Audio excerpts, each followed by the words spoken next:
The air in the hangar at RAF Duxford tasted of oil, rain, and the metallic tang of fear. Sergeant Frank Pinch Peterson, a scrawny 21-year-old mechanic from rural Kansas, wiped grease from his brow and stared up at the P-51B Mustang, the Kansas Comet. It was a beautiful, lethal machine, but lately something was wrong. Pinch could feel it, just like he could feel the low, ceaseless thrum of the Rolls-Royce Merlin engine that was supposed to make it fly like a demon, but didn't quite. The 352nd Fighter Group, the blue-nosed bastards of Bodney, were losing pilots, not to skill, not to overwhelming numbers, to speed, specifically the uncanny speed of a rumored elite German reconnaissance aircraft they had dubbed the Ghost of the Rhine. It always appeared on deep escort missions, shadowing the bombers before peeling off, untouchable, whenever the Mustangs gave chase. The official reports were contradictory: engine failures, bad intelligence, pilot error. But the returning pilots whispered about a German plane that simply flew away in a level flight, its twin tails mocking the best Allied pursuit. Pinch, whose real talent wasn't fixing engines but understanding their soul, had been meticulously studying the damaged propeller blade. He saw patterns the inspectors missed, a unique stress fracture near the tip of the damaged blades, consistent on every plane that had encountered the Ghost. It was subtle, almost invisible, but to Pinch it screamed a mechanical truth. Still talking to the bird, Pinch? The voice belonged to Major Iron Mike Donovan, the engineering officer, a man whose spine was as rigid as the airframe of a fortress. Iron Mike believed in manuals, not instinct. He represented the established order that Pinch was quickly losing faith in. "Just a stress analysis, Major," Pinch lied, snapping his clipboard shut. "Seems like a standard over-rev. Maybe the prop governor is lagging." Major Donovan narrowed his eyes, tracking the lie with military precision. "The governors are new, Peterson. Stop looking for phantoms. Your job is to keep them flying by the book." Pinch nodded, but the seed of insubordination was already planted. That evening, huddled in a freezing Quonset hut, he pulled out his unofficial notes. He'd spent hours theorizing, calculating the optimal air-to-pitch ratio at high altitude and maximum RPM. The engineers had designed the Hamilton standard propellers for an overall balance of climb, cruise, and speed. But to catch a Ghost, you needed to break that balance. You needed a single, critical edge. He looked at his rough sketch, his hands shaking slightly. The idea was simple, audacious, and completely against every established Air Force regulation. A minimal, almost imperceptible backward bend of the last few inches of the propeller tip. It was a desperate measure, a field modification that could either give a Mustang a few crucial extra knots of speed in a straight run or tear the engine right off its mounts. It would increase tip speed without increasing drag proportional. Dangerous paradox. Pinch had chosen his test subject, the Kansas Comet, flown by Lieutenant Jake Racer Riley, a pilot known for his reckless bravery and his tendency to push his aircraft past its documented limits. Racer was a perfect co-conspirator. He cared more about surviving the war than following the rules. Under the cloak of a heavy soaking English fog that night, Pinch worked alone. The air was silent save for the drip of condensation and the occasional distant cough from the barracks. With a specialized jig he had fabricated and an agonizingly slow, controlled hydraulic press he had borrowed, he applied the precise, calculated pressure to the tip of the breathe in, press, hold. The metal groaned, a sickening sound of defiance against its design. He checked the measurement, less than a degree of curvature, invisible to the naked eye, undetectable by a standard inspection. Just as he finished the third blade, a beam of light sliced through the fog. A jeep pulled up silently outside the hangar door. Pinch froze, adrenaline flooding his system. The door creaked open, and a figure stood silhouetted against the... It wasn't Major Donovan, but an older man in the uniform of an Army CID investigator, Captain Harlan. Captain Harlan walked directly toward the Mustang, ignoring Pinch completely. His eyes weren't on the engine, but on the floor. He knelt down, running a gloved hand along the wet concrete near the propeller. Then he looked up, his gaze fixing on Pinch. "Sergeant Peterson," his voice was low, dry, and terrifyingly calm. "I'm looking into the recent Anomalies in your group's combat reports. Unusual wear pattern. High velocity readings that the flight envelope. We found traces of a peculiar synthetic grease near the damaged propellers on the last 2 downed planes. A grease that only the engineering team here at Duxford used. Captain Harlan paused, stepping closer to the massive propeller. He didn't touch it, but his eyes, sharp and accusatory, tracked the barely altered tip. "I need to know," Harlan said, his voice dropping to a whisper, tightening the psychological noose. "Are you fixing these planes, Sergeant? Or are you doing something that's going to get the next pilot killed and send you to Leavenworth?" Pinch's heart hammered against his ribs. The mystery of the ghost of the Rhine had suddenly landed him in a terrifying new battle, a war of silence, suspicion, and survival against his own side. The illegal modification was complete, but the consequence and the truth of the German ghost were just beginning. If you want to know if Pinch's secret modification will help Lieutenant Riley catch the ghost of the Rhine, or if Captain Harlan will uncover the truth and send Pinch to a military prison, make sure to subscribe to the channel and turn on notifications so you don't miss the next chapter. Pinch swallowed hard, the cold night air suddenly feeling thick and restrictive. Captain Harlan's gaze was forensic, dissecting him piece by piece. The CID officer held the silence for an unbearable moment, letting the weight of the war and the potential court-martial press down on the young mechanic. "I'm doing my job, Captain," Pinch said, his voice a low, steady rumble of defiance he didn't entirely feel. "Ensuring the Kansas Comet is airworthy, that's standard procedure." He deliberately left the subtle propeller modification unmentioned. Harlan finally rose, his eyes never leaving Pinch. "Standard procedure doesn't usually involve working alone at 0300, Sergeant. The anomalies I'm investigating aren't structural failure, Peterson. They're a puzzle. Why are our best pilots claiming impossible speeds from the German side only to be dismissed? And why is every plane involved in those reports coincidentally serviced by this particular engineering group?" Harlan pulled a small, clear plastic bag from his pocket. Inside was a tiny, jagged fragment of aluminum.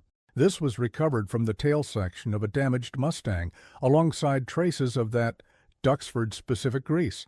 "It's a piece of a bent propeller tip, Sergeant. Bent inwards." Pinch's blood ran cold. He had assumed the stress fractures were natural. Now he knew he wasn't the first. Someone else had the same desperate idea, and they were either dead or had succeeded and vanished. The true mystery wasn't his secret modification. It was who started it and whether they were friend. I don't know anything about that, Captain," Pinch managed, forcing himself to look Harlan in the eye. Harlan smiled, a thin, humorless expression. "Find out, Sergeant.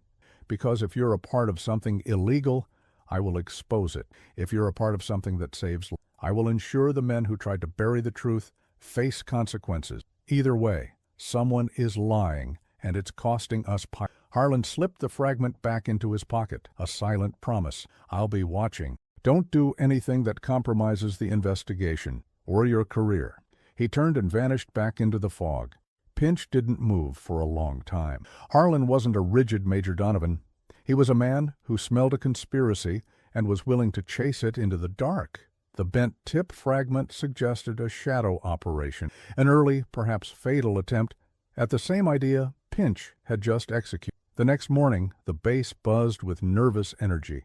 Lieutenant Jake Racer Riley arrived, swaggering in his worn leather jacket. He found Pinch alone, tightening a cowling latch on the Kansas Comet. "Heard you were burning the midnight oil, Pinch. Mike Donovan is spitting rivets about unauthorized tool usage." Racer's eyes held a knowing glint. Pinch lowered his voice. "I made a modification against regs. It's a calculated risk to give you a slight edge in level flight, especially at altitude. I'm talking maybe 5-7 extra knots, but only when you push the governor past red line." He gestured subtly to the propeller tips. "It's barely visible. Don't tell anyone."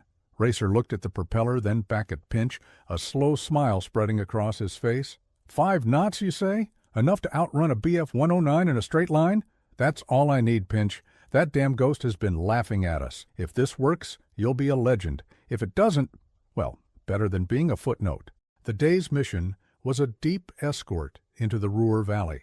The weather was a mix of high overcast and sporadic sun, perfect hunting conditions. As Racer climbed into the cockpit, his eyes met Pinch's. There was a shared understanding, a silent pact of rebellion against the limits of man and machine. Pinch watched the Kansas Comet taxi, the modified propeller tip slicing the damp air with a slightly altered, almost imperceptible sound, a higher, tighter whine. He felt a sudden, crushing wave of responsibility. He had risked this man's life, not on combat chance, but on a clandestine mathematical equation scribbled on a napkin. Hours later, the remaining fighter group returned, their faces grim. Racer was missing. Major Donovan immediately descended into the hangar, his face a mask of official fury. "Where is Riley's plane, Sergeant Peterson?" Donovan demanded. Pinch's stomach dropped. "He hasn't reported back, mate." Donovan grabbed Pinch's uniform collar, his face inches away. "I saw the flight logs. His fuel consumption was irregular. He pushed the Merlin past the approved setting. What did you do to that aircraft, Peterson? Did you tamper with the governor?" Just then, a voice cut through the tension. "Put the boy down, Major." It was Captain Harlan, standing by the radio control room door, holding a fresh intercept report. His gaze was cold, fixed on Major Donovan. "Riley's plane is down, but not over enemy territory. He crash-landed in a field near a friendly Belgian village. He's safe, but there's a new development." Harlan stepped into the light, holding a photograph, a grainy aerial shot. The pilot who saw Riley go down reported a massive oil leak, but before that, he radioed this. Riley caught up to the German Ghost. He tailed it for a full 2 minutes before his engine blew, and this is the German plane's tail section that Riley targeted. The photograph showed a sleek, twin-tailed German aircraft, but something was wrong. Its tail section looked warped, almost melted, and protruding from the damaged rudder, clearly visible even in the low-quality photo, was a propeller tip. The Ghost wasn't outrunning us with grim certainty. It was barely staying together. "We've been chasing a modified German recon plane that also uses illegal propeller modification speeds, pushing its engine to the breaking point. It seems our enemy is facing the same desperation as we are. The fragment I showed you, Peterson, it wasn't from a failed attempt. It was German, and Riley brought down the Ghost's speed by exploiting its structural weakness just before his own engine gave out from the stress." Pinch's calculated risk had worked, but it had also drawn him deeper into a sinister secret, a race of desperate, illegal modification that transcended nationalities. The mystery wasn't who was bending the tips, but who among the Allied command knew about the German modifications and was covering up the truth about the vulnerability of the Ghost. The stakes had just been raised from a court-martial to espionage. The relative relief of Racer's survival was short-lived, replaced immediately by the heavy pressure of a formal investigation. Pinch was confined to quarters, then brought to a small, windowless interrogation room in the administrative block. The damp chill of Duxford was replaced by an uncomfortable, dry heat, creating a sense of sterile isolation. Captain Harlan sat across from him, Major Donovan standing stiffly by the door, a silent, disapproving monolith. "We found the jig, Peterson," Harlan stated, placing a crude yet functional hydraulic device on the steel table. "The one you used to bend the propeller tips. We recovered it from the maintenance pit, covered in the synthetic grease." Donovan's voice was clipped with cold fury. "You illegally modified a combat aircraft, Sergeant.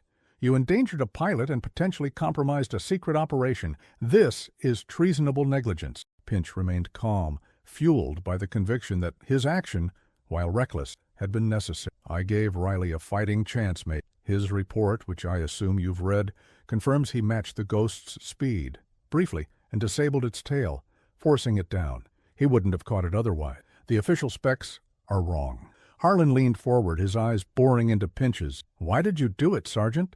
Who told you about the German's vulnerability? Did you have inside information on the Ghost, or its design flaws?" "I saw the evidence on the damaged blades," Pinch insisted, trying to choose his words carefully.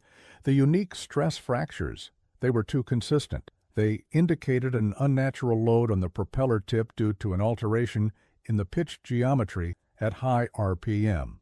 I deduced that the only way to generate that stress and achieve such speed was a slight backward bend. It was an engineering guess, not espionage." Donovan scoffed.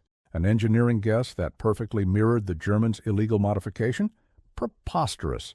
You are either working with the enemy or with someone in this base who is withholding critical intelligence. Harlan held up the photograph again. The tail wreckage shows a small Allied projectile lodged right near a piece of a bent propeller tip. We're now certain the Germans pushed their engines to the limit with this mod. But here's the unsettling. Riley's flight path shows he was directed toward the Ghost, almost like bait. He was placed on a course that maximized the chance of an encounter. This new piece of information hit Pinch hard.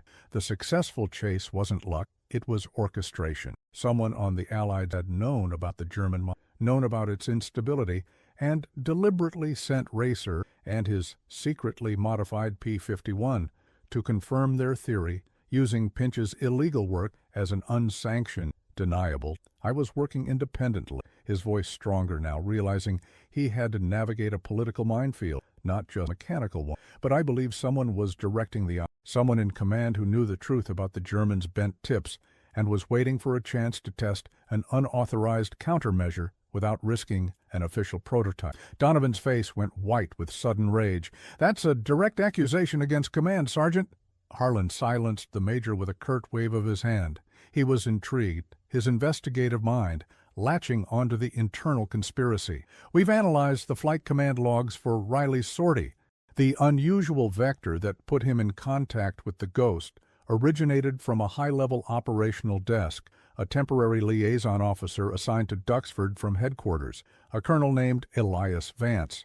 The name meant nothing to Pinch, but the revelation hung heavy in the air. A colonel, high level. Harlan then leaned in conspiratorially, his voice dropping to a near whisper that excluded Donovan. Colonel Vance arrived 3 weeks ago, ostensibly to coordinate bomber escort tactics. But every time he has been on the operations floor, an anomalous event involving the Ghost has occurred. He's the only common denominator. Why would a colonel, knowing this modification is dangerous, withhold the data and risk our pilots, bewildered by the level of calculated cynicism, to secure a decisive technological advantage without the bureaucratic drag of official approval? Harlan disgust clear in his voice. If your illegal modification worked, he could discover it, present it as his own, and gain a massive military promotion, all while hiding the fact that he risked lives to test his theory. The secrecy isn't about the enemy, Peterson. It's about personal. A sudden thought struck Pinch, a deep realization that connected his action to the shadow operator. The fragments, Captain, the ones you thought were an earlier Allied failure, but you now believe are German.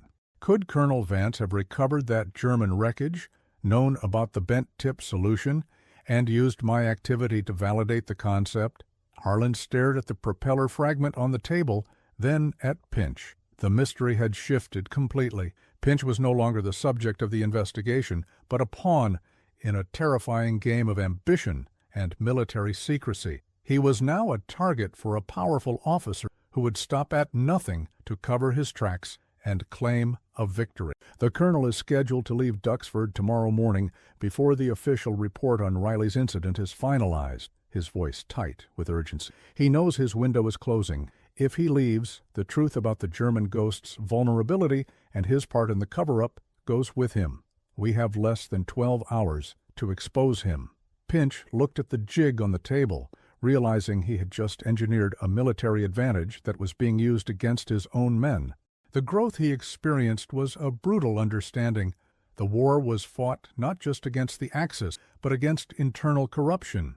The adventure had just become a race against time, a direct conflict with an officer whose rank made him untouchable. The stakes were impossibly high. Pinch, a lowly sergeant mechanic, was now allied with a CID captain against a high-ranking colonel, a situation that felt more dangerous than facing a German fighter. Major Donovan, though initially hostile, was visibly conflicted. The possibility of treason from within his command rankled his rigid sense of military honor. "Vance is smart," Harlan warned, as they moved their clandestine meeting to Pinch's cold, sparsely furnished Quonset hut. "He won't have left a paper trail here. His power is purely operational, moving assets, altering flight paths, manipulating intelligence streams. We need physical evidence that links him directly to the German wreckage or, failing that, proof that he ordered the dangerous flight trajectory, knowing about the propeller flaw. Pinch, still fueled by the injustice of the situation, focused on the mechanical angle. If he recovered the German wreckage, he would have brought it to the engineering hangar first. He'd need a technical evaluation to confirm the modification's efficacy and instability. He wouldn't trust a verbal report. Harlan's eyes lit up with renewed purpose. The engineering officer's log. Major, where does Vance keep his temporary records? Donovan, taking a deep breath and swallowing his pride, pointed at a high-security cabinet in the administration building. Vance insisted on a secure locker in the communications room. Only he and I have the combination. But accessing it after hours, without authorization, that's a direct violation of command security. And letting a colonel hide evidence that cost us pilot lives is a direct violation of our oath, Harlan countered, staring Donovan down. The major, caught between two impossible demands, finally nodded once, his face drawn. The rigid officer was bending too, forced by a moral imperative to break the rules. Under the cover of a thick swirling fog that night, a repetition of the weather under which Pinch had first made his illegal modification, the unlikely trio moved like ghosts across the darkened base. Pinch was the lookout, his keen ears trained for any sound of patrolling MP. Donovan, opening the administrative building with trembling. Harlan, the spearhead, his focus absolute. Inside the communications room, the air hummed the faint static of distant radio trains. Donovan opened the high-security cabinet. Inside, tucked beneath a stack of tactical maps, was a heavy, unmarked manila envelope. Harlan tore it open. Inside were two items, a handwritten report on German propeller optimization and a single, high magnification. The report detailed the aerodynamic theory behind the bent-tip modification, the exact same theory Pinch had derived independently, but with German calculations and stress data.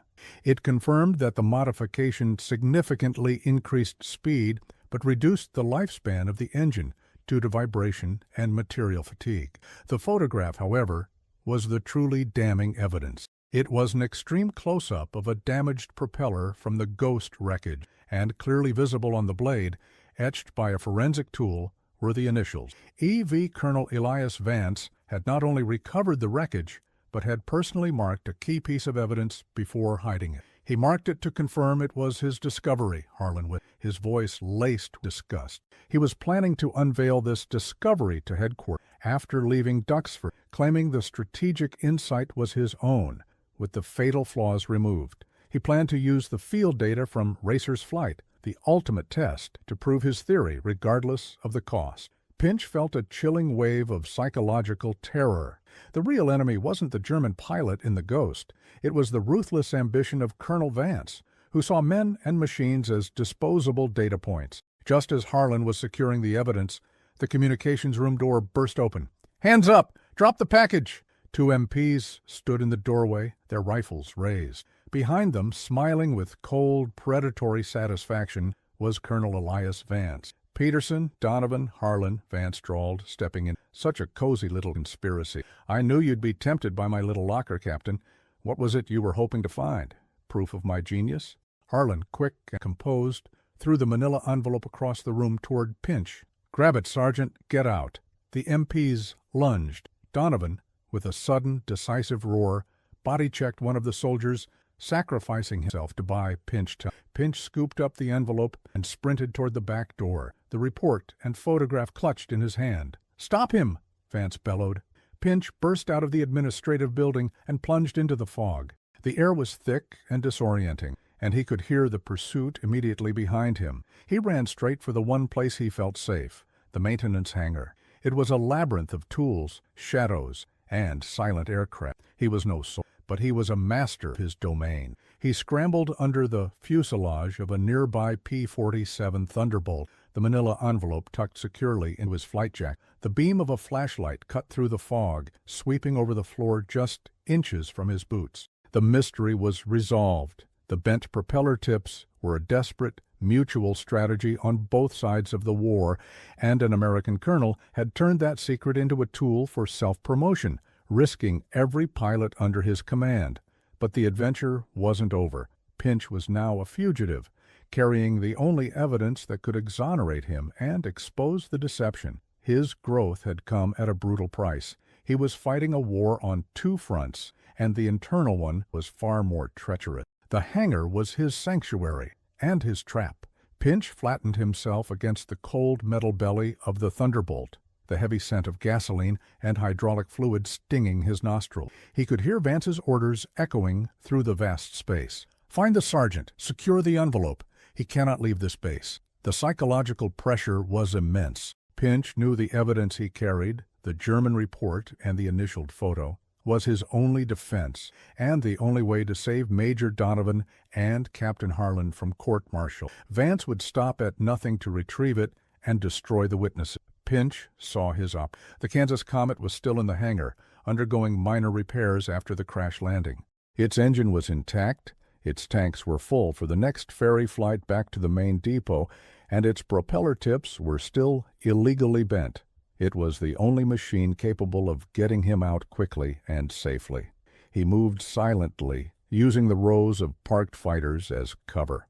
He scrambled into the Mustang's cockpit, the familiar controls a strange comfort amidst the chaos. He flipped the master switch, and the cockpit lights glowed dimly. He needed a diversion. His eyes fell on a rack of flares used for emergency runway lighting. A wild, desperate plan formed in his mind. He quickly rigged a series of flares with a short fuse, placing them strategically near a stack of discarded oil drums, then climbed back into the...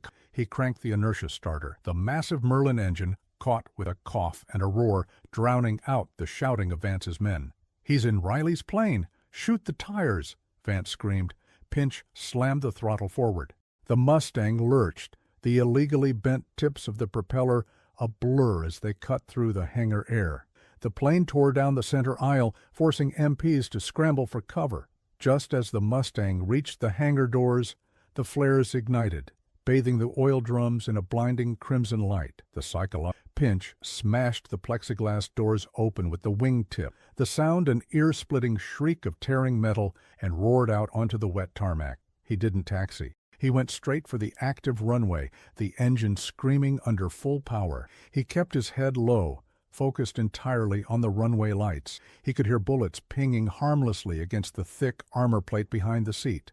In a desperate, heavy takeoff, the P-51B leaped into the dark, fog-shrouded sky. Pinch was airborne, his escape relying on the very modification that had started the whole terrifying ordeal. For an hour, he flew west, toward a major U.S. base, far from Vance's immediate reach. As the sun began to paint the horizon with the gray dawn of the English coast, Pinch landed the Mustang on an unfamiliar, expansive runway. He was met immediately by armed guards. He surrendered with resistance, but insisted on seeing the base's commanding general, and only the general, explaining he was carrying critical evidence. Pinch, exhausted and grease-stained, was eventually led into the presence of the general, who was skeptical but intrigued by the urgency of the low-ranking sergeant. Pinch laid out the manila envelope, pulling out the German report and the photograph marked with Vance's initials. "Sir, Colonel Vance intentionally directed Lieutenant Riley's flight path to test a potentially fatal illegal modification, which he knew the Germans were also using. He withheld the intelligence that these bent tips, while increasing speed, also led to engine failure. He planned to take the credit for the discovery, regardless of the casualties." The general, a man of quiet authority, examined the evidence. His gaze lingered on the German report and settled on the initials E.V. on the propeller fragment. The gravity of the internal deception was undeniable. "This is a very serious charge, Sergeant Peterson," the general said, his voice slow and deliberate. "But the evidence is compelling." Within hours, an emergency order was transmitted back to Duxford. Colonel Vance was detained before he could leave the base. Major Donovan and Captain Harlan were released. A week later, Pinch stood on a clean hangar floor, watching a new squadron of Mustangs roll out. His initial terror and subsequent moral conflict had led to an unimaginable personal growth. He was no longer just a mechanic obsessed with engine souls. He was a man who had faced down an internal enemy and won. The war against the Axis was still being fought, but the war for integrity within his own ranks had been decided. Captain Harlan approached him, now wearing a satisfied, if weary look. "Vance is facing a court-martial, Peterson. It will be quiet, classified, but it's over. Your modification saved not just the mission, but the integrity of this." He handed Pinch a clean, new uniform. "Major Donovan is back on the job. He still expects you to follow the book, but he had a few things to say about your engineering ingenuity." Harlan paused, then placed a small silver pin in Pinch's. An unofficial, stylized propeller tip bent backward. "The modification is now officially unofficial. New technical orders are being drafted to incorporate a version for finding. The P-51s are going faster. The Ghost of the Rhine is grounded for good." Pinch looked at the pin, then at the sky where the new Mustangs were climbing. He had risked everything, his career, his freedom, and a pilot's life, but he had done it for the right reasons. He had learned that true leadership sometimes meant breaking the rules, and true courage was standing up against the enemies who wore the same uniform. The story of why mechanics started illegally bending propeller tips would remain a secret for now, a hidden footnote in the larger war. But for Pinch, it was the story of his life, a testament to the power of human ingenuity and moral resilience in the darkest times. Thank you for watching the final chapter of Why Mechanics Started Illegally Bending Propeller Tips. If this story of courage, conspiracy, and engineering ingenuity during W. Howard resonated with you, please subscribe to the channel and hit the notification. Your support allows us to keep telling these deep, realistic stories of human drama and suspense from the war.